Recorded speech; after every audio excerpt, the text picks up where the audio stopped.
El cacique se defiende. Hay gritos y pérdidas humanas por doquier. Pangitrús está dispuesto a defender su comunidad hasta las últimas consecuencias.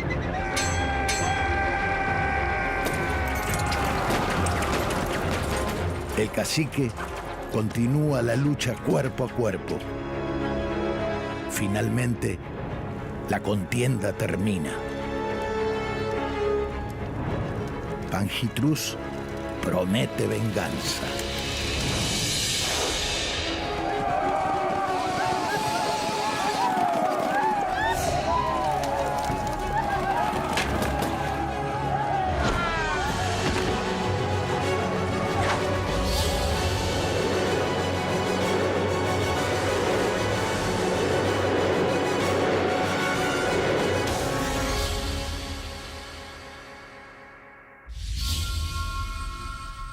De niño fue capturado por los criollos y más tarde apadrinado por Juan Manuel de Rosas. Se convirtió en el líder más importante de los ranqueles. Alternó la negociación con el combate en busca de una paz duradera. Fue traicionado, combatido, odiado, adorado. Él es Mariano Rosas. Pangitrús.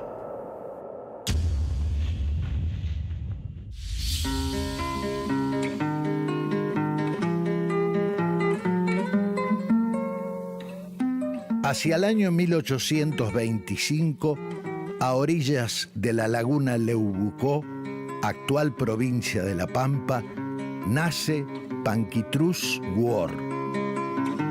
Su padre es el cacique Ranquel Painé, una figura fuerte de la comunidad. El nombre otorgado al recién nacido significa zorro cazador de leones.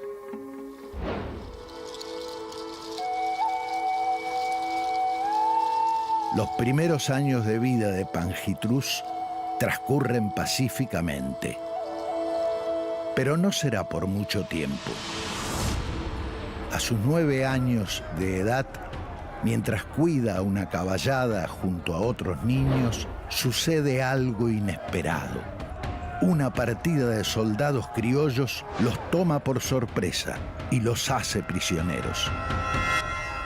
Pangitrús era hijo de Painé Guor, uno de los dos principales caciques entre los ranqueles. El otro era Pichungualá, hijo de Yanquetrús.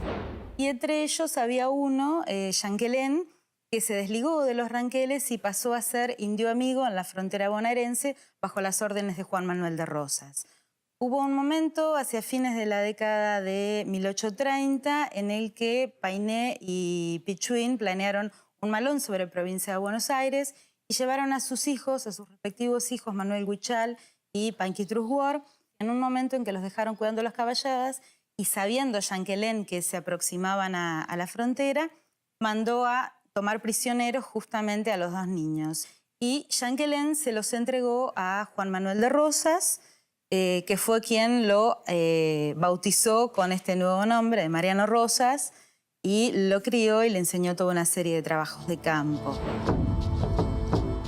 Con el paso de los años, Mariano y sus compañeros ranqueles trabajan como peones. Pero esta nueva vida no los satisface.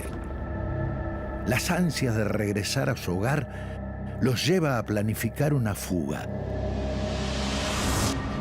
Juan Manuel de Rosas lo trató prácticamente como si fuera su ahijado. De hecho, el factor de tener a un niño, hijo de un gran cacique, siendo criado, digamos, desde muy pequeño, implicaba el hecho de poder generar de alguna manera lealtades divididas, es decir, tratar de que el pequeño Pangitrús Mariano, digamos, respondiera en parte a Juan Manuel, aunque todavía siguiera teniendo recuerdos de su familia original. Esto era algo que también los indígenas hacían cuando tomaban cautivos.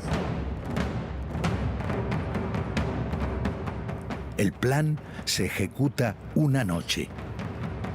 Mariano y sus compañeros toman una tropilla de caballos.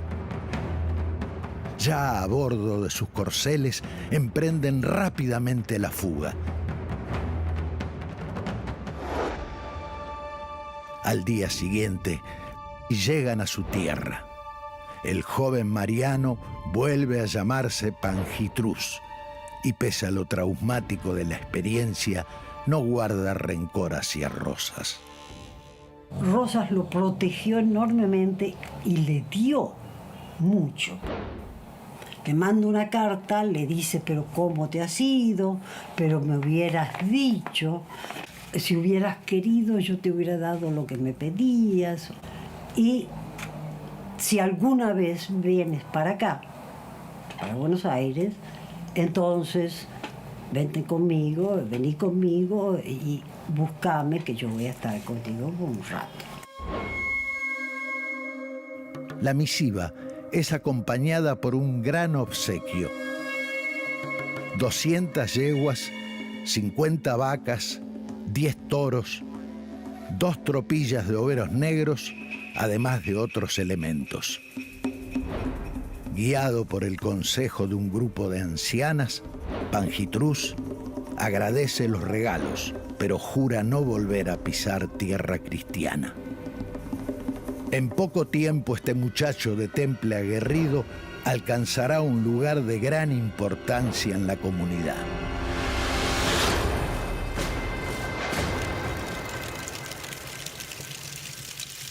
Al poco tiempo de instalarse en su tierra natal, Panjitrús recibe una triste noticia.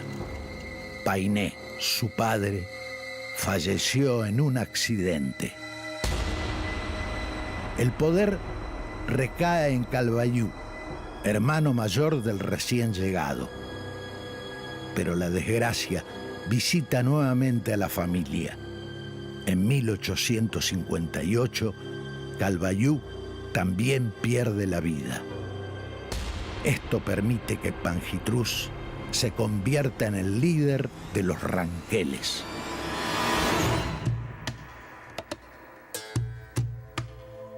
En la laguna de Leubucó se halla la principal toldería ranquel. Desde allí, Panjitrús concentra su poder e influencia. Esta zona posee un gran valor estratégico.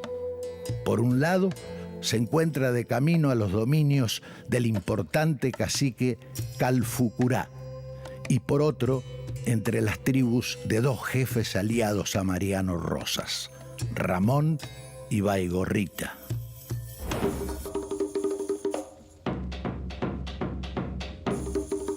La morada de Panjitrús consta de un corral, varios toldos, ranchos y palenques. En su interior hay asientos de pieles de carnero con ponchos enrollados a modo de almohadones.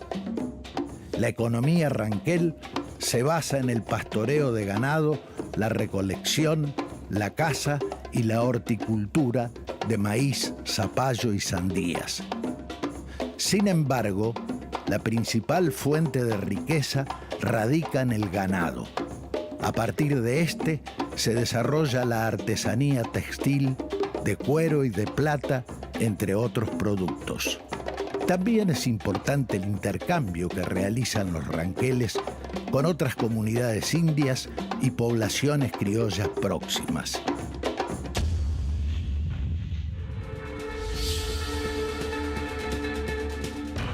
En 1869 sucede un hecho clave.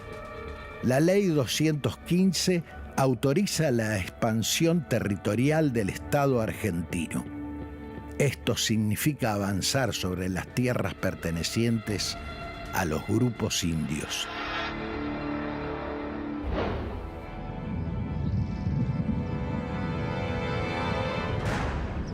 Una nube de polvo se aproxima. De ella emerge un jinete a caballo. El general José Miguel Arredondo observa con atención. Finalmente, el comandante Lucio B. Mansilla se detiene frente a su superior. Desciende del caballo.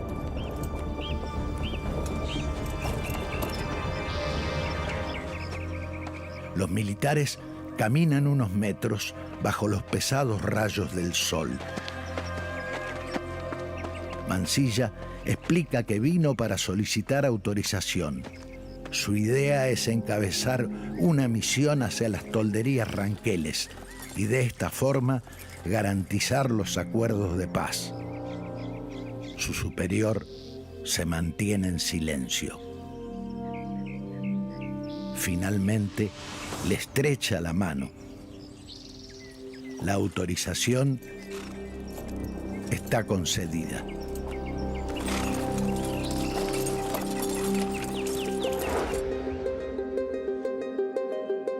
Con la autorización debida, Mansilla emprende la misión hacia los dominios de Panguitrús. A medida que se acerca hacia su objetivo, es interceptado por distintas comitivas ranqueles. Estas le comunican al militar que cuiden sus caballos. Más tarde, Mansilla se percata de que son parte de un sistema de averiguación y espionaje dirigido por el líder indio. Mariano Rosas recibió muy bien a Mansilla en sus tolderías cuando fueron a firmar el Tratado de Paz de 1870. La comitiva que estaba integrada, además de por militares, como Mansilla, por sacerdotes franciscanos. Y en ese contexto, Mariano Rosas aprovechó la situación para hacer bautizar a una de sus hijas y para que Mansilla oficiara de compadre, digamos, de padrino de la niña, de manera tal que Mariano Rosas y Mansilla quedaron como compadres. Este era un mecanismo, digamos, bastante habitual entre los ranqueles también para generar lealtades.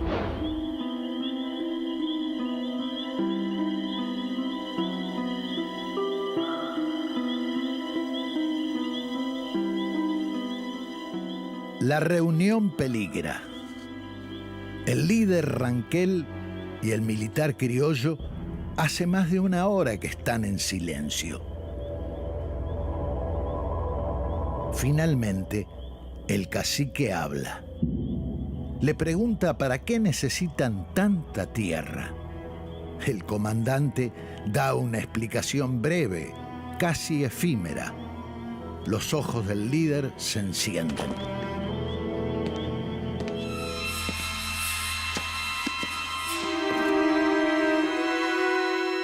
El criollo piensa lo peor.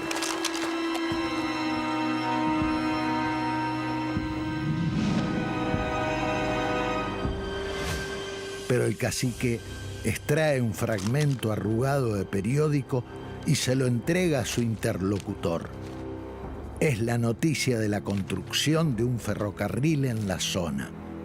Para el cacique, esa es la verdadera excusa para quedarse con las tierras indias. La negociación será más complicada de lo que pensaba. Mansilla necesitaba convencer rápidamente a la gente y se encuentra con esta estructura indígena que lo para y le dice: debo consultar con otros caciques y después entonces te puedo contestar. En las tolderías lo que hacía el cacique era juzgado porque estaban juzgándose a sí mismos, porque el cacique iba a hacer lo que al pueblo suyo le parecía que tenía que hacer. A pesar de esto, el parlamento convocado por el cacique se reúne. Frente a la comunidad, Mansilla explica el tratado punto por punto. En sus palabras, se realza la intención de vivir en paz con los indios y ayudarlos en sus necesidades. También, y a pedido de Panjitrús, explica los ítems que establecen la entrega de yeguas, tabaco y otros bienes. De pronto surge un problema. El cacique interpela al militar sobre la ocupación de la zona del río Quinto, perteneciente a sus padres y abuelos. A su vez, Mansilla lo acusa por distintos malones que atacaron territorio criollo. La negociación peligra.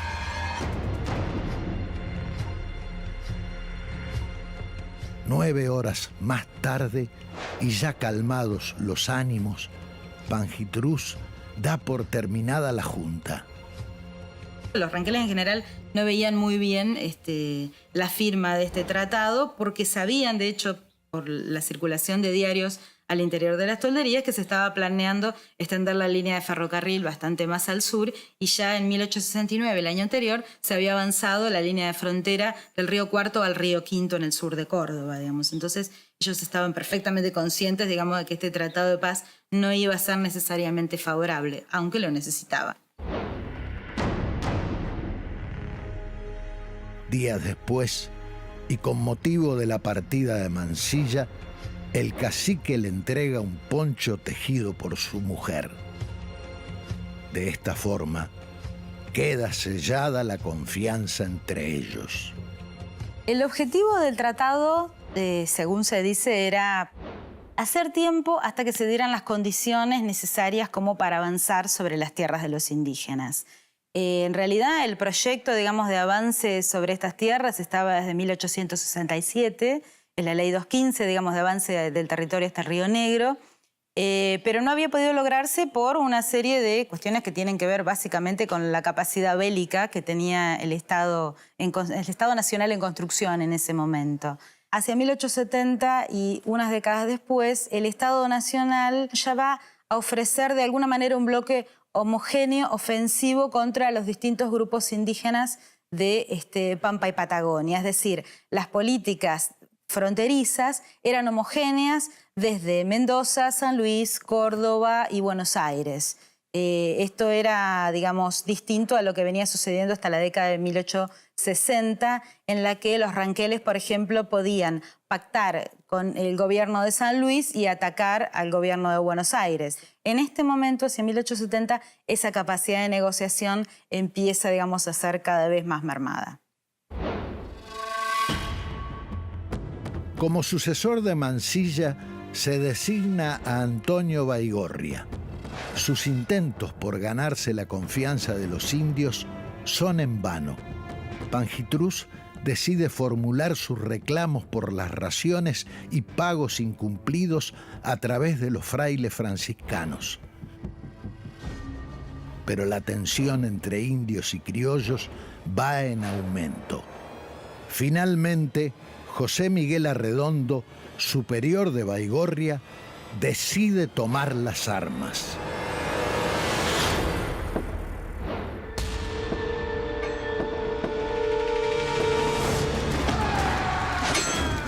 El cacique se defiende. Hay gritos y pérdidas humanas por doquier. Panjitrús está dispuesto a defender su comunidad hasta las últimas consecuencias.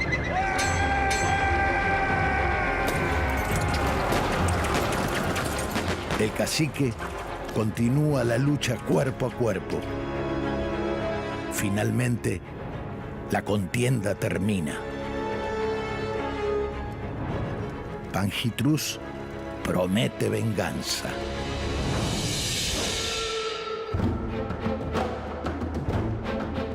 A la traición criolla, el jefe indio respondió con un ataque a la frontera cordobesa.